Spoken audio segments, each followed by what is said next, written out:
13장 36절로부터 38절까지의 말씀을 우리 다 같이 우리 한 목소리로 함께 합독하겠습니다. 시몬 베드로가 이르되 주여 어디로 가시나이까? 예수께서 대답하시되 내가 가는 곳에 네가 지금은 따라올 수 없으나 후에는 따라오리라. 베드로가 이르되 주여 내가 지금은 어찌하여 따라갈 수 없나이까? 그리하여 내 목숨을 버리겠나이다. 예수께서 대답하시되 네가 나를 위하여 내 목숨을 버리겠느냐? 진실로 진실로 내게 이르노니 닭 울기 전에 내가 3번 나를 부인하리라. 아멘. 오늘 하루도 우리 성령님께서 우리 성도님의 삶을 인도하여 주심을 믿고 또 성령님을 사모하며 의지하며 믿음으로 주 앞에 나아가시는 귀한 믿음의 성도님의 삶이 되시길 주님의 이름으로 축복합니다. 우리는 예수님의 제자라고 말할 때가 종종 있습니다.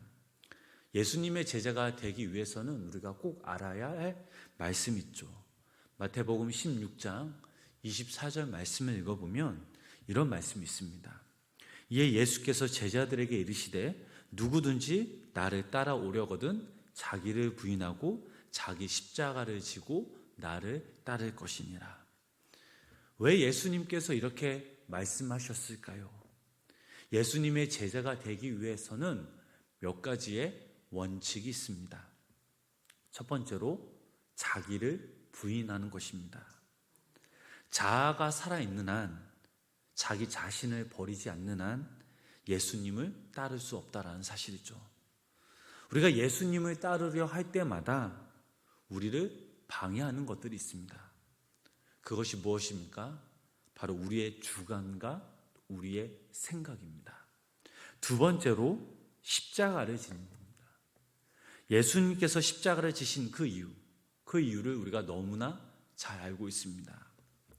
온 인류의 죄값을 대신 치르시기 위해 예수님께서 그 십자가에 매달려 돌아가셨습니다. 예수님은 십자가를 지시기 전까지 겟세마네 그 동산에서 이 고난을 피해 달라고 울부짖으며 기도하셨습니다. 왜냐하면 십자가를 지신다라는 것은 너무나도 고통스러운 일이기 때문입니다. 하지만 예수님은 당신의 그 아버지 하나님께 기도하였고 아버지의 뜻에 따라 순종의 십자가를 지심으로 수많은 사람들이 예수님을 믿고 구원을 얻을 수 있게 되었습니다.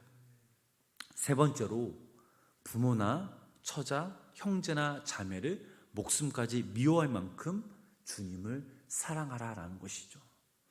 특히 누가복음 14장 26절 말씀 읽어보면 물은 내게 오는 자가 자기 부모와 처자와 형제와 자매와 더욱이 자기 목숨까지 미워하지 아니하면 능히 내 제자가 되지 못하고 라는 말씀이 있습니다. 여기서 부모나 처자, 형제, 자매 생명이 가치 없다라는 것이 아니라 예수님께서 더 귀하신 분이시고 그들보다 더 주님을 사랑할 때에 참된 제자가 될 수 있다라는 사실입니다. 마지막으로 네 번째, 자기의 모든 소유를 버리는 것입니다. 누가복음 14장 33절 말씀 읽어보면 이와 같이 너희 중에 누구든지 자기의 모든 소유를 버리지 아니하면 능히 내 제자가 되지 못하리라 라는 말씀이 있습니다. 소유란 무엇을 말하고 있습니까? 물질을 말하고 있는데 물질에 너무 의존하고 집착하다 보면 예수님의 제자가 될 수 없다라는 사실입니다. 요한복음에서도 예수님의 제자가 되는 그런 방법들이 나옵니다. 먼저 요한복음 8장 31절 32절 말씀 읽어보면 그러므로 예수께서 자기를 믿은 유대인들에게 이르시되 너희가 내 말에 거하면 참으로 내 제자가 되고 진리를 알지니 진리가 너희를 자유롭게 하리라 라는 말씀이 있습니다.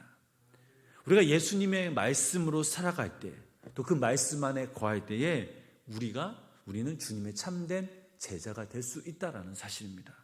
두 번째로 요한복음 13장 35절 말씀을 읽어보면 너희가 서로 사랑하면 이로써 모든 사람이 너희가 내 제자인 줄 알리라라는 말씀이 있습니다. 하나님께서 우리에게 맡겨주신 그 영혼들을 우리가 전심으로 사랑할 때 비로소 우리는 주님의 제자가 될 수 있습니다. 세 번째로 요한복음 15장 8절 말씀 읽어보면 너희가 열매를 많이 맺으면 내 아버지께서 영광을 받으실 것이요 너희는 내 제자가 되리라 라는 말씀이 있습니다. 우리가 이 땅에서 살아갈 때에 하나님이 주신 그 능력과 사명감을 가지고 우리 삶을 통해 많은 열매들을 맺으면 주님의 참된 제자가 될 수 있다라는 사실입니다.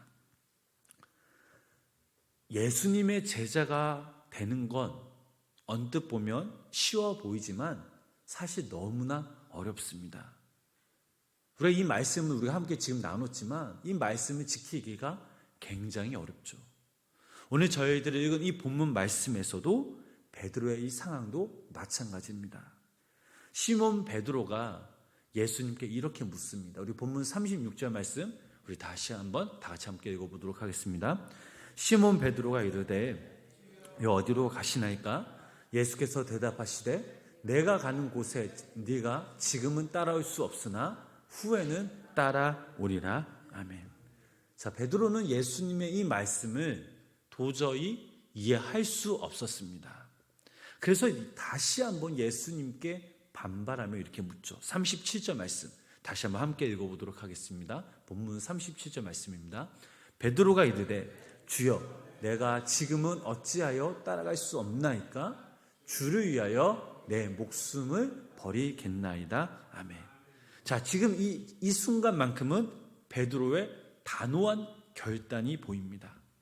진심 어린 고백의 모습이 나오죠.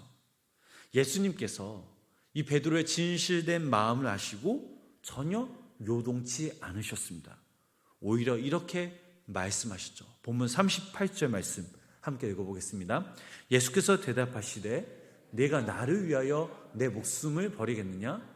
내가 진실로 내게 이르노니 닭 울기 전에 내가 3번 나를 부인하리라. 아멘.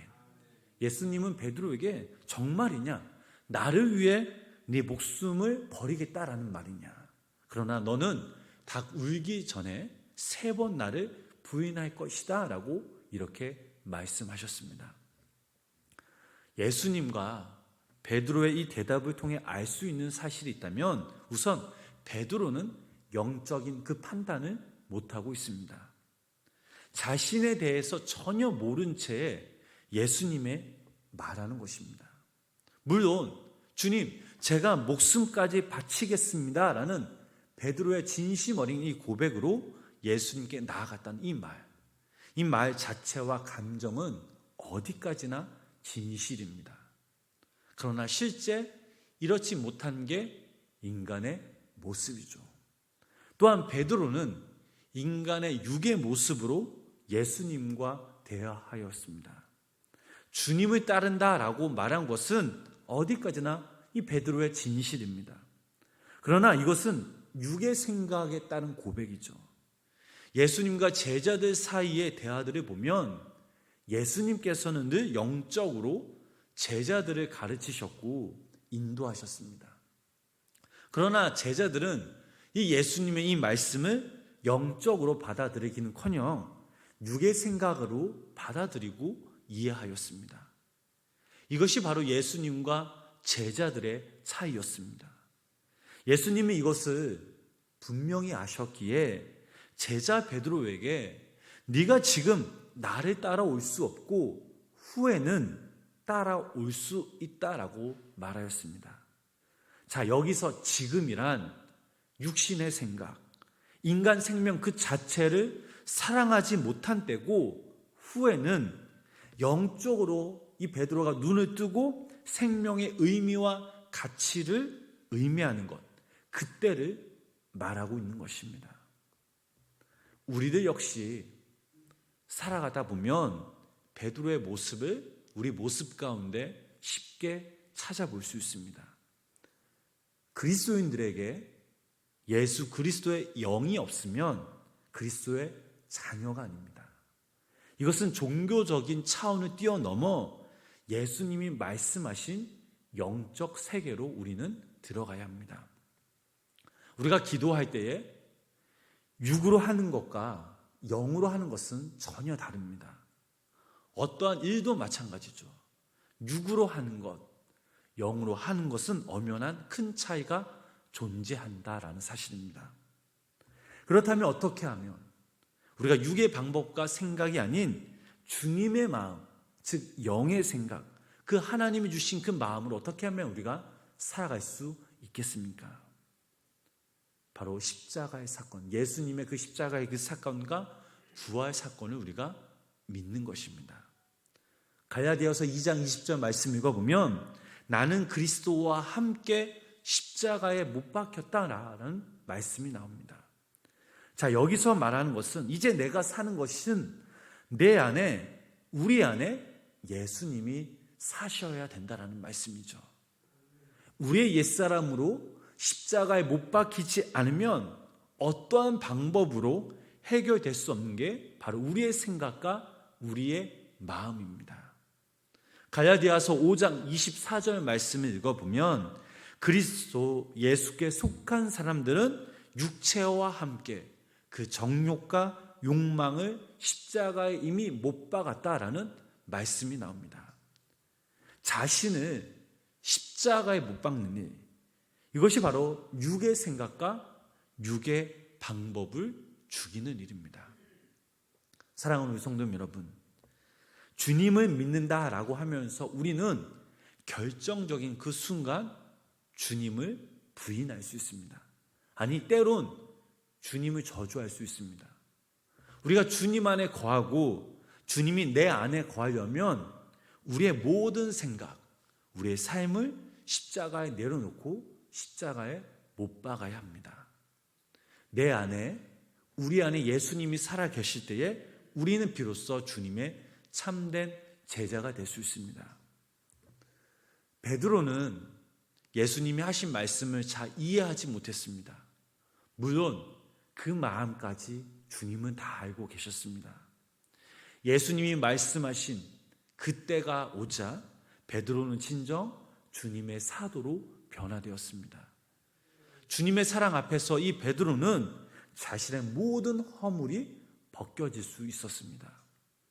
베드로의 모든 것을 용서해 주시는 그 하나님 아버지께 그는 온전히 나아갈 수 있었습니다. 자신의 삶을 주님께 맡긴 이 베드로는 비로소 그분의 사랑에 힘입어 주님의 일을 감당할 수 있었습니다. 성도님들과 제가 오늘 하루 우리가 이 땅에서 살아갈 때에 육적인 생각과 육적인 방법으로 사는 그리스도인이 아닌 말과 행실이 늘 진실되며 주님이 주시는 이 영적인 힘으로 늘 살아가시길 주님의 이름으로 축복합니다. 오늘 하루 우리 이 땅에 살아갈 때에 우리의 마음과 우리의 생각, 우리의 삶을 주님의 그 십자가에 못 박음으로 우리의 가운데 영적인 그 영원한 생명이 살아나고 주님의 제자로서 하나님의 말씀과 기도와 찬양과 우리가 드리는 모든 이 예배 가운데 성령님의 임재하심으로 성령님의 우리가 느낌과 동시에 우리가 주님을 만남으로 영의 사람으로서 오늘 이 땅에서 하나님의 자녀로 귀하게 쓰임받으시는 믿음의 성도님의 삶이 되시길 주님의 이름으로 간절히 축원합니다. 기도하겠습니다. 오늘도 주님 앞에 저희들의 마음을 쏟습니다. 주님께서 우리의 마음을 아시고 이 시간 우리들을 긍휼히 여겨 주시옵소서. 무엇보다 지난날 우리의 모습을 보면 육의 생각과 육의 방법으로 살아온 모습들이 있습니다. 하나님 용서하여 주시고 이제는 우리가 주님 주신 그 마음과 생각, 즉 영으로 이 땅에서 살아가게 하여 주시옵소서. 늘 하나님 앞에 진실되게 신실한 모습으로 나아갈 때에 하나님께서 베드로를 변화시키신 것처럼 저희들도 주님 안에서 간절히 변화되길 소망합니다. 더 주님을 사랑하게 하시고 이웃을 사랑하며 무엇보다 주님 주신 이 생명을 귀히 여기며 또 우리에게 맡겨주신 주님의 귀한 영혼들을 위해서 우리가 함께 기도하고 함께 주님의 사랑을 나누는 귀한 믿음의 성도의 삶대로 성령님 함께하여 주시옵소서. 오늘도 이 새벽 우리가 주님 앞에 가지고 나온 여러 가지 그 문제들, 기도 제목들이 있습니다. 주님 들어주시옵고 당신의 때에 응답받는 놀라운 은혜의 역사가 우리 삶 가운데 임하게 하여 주시옵소서. 예수님의 이름으로 간절히 기도드렸습니다. 아멘.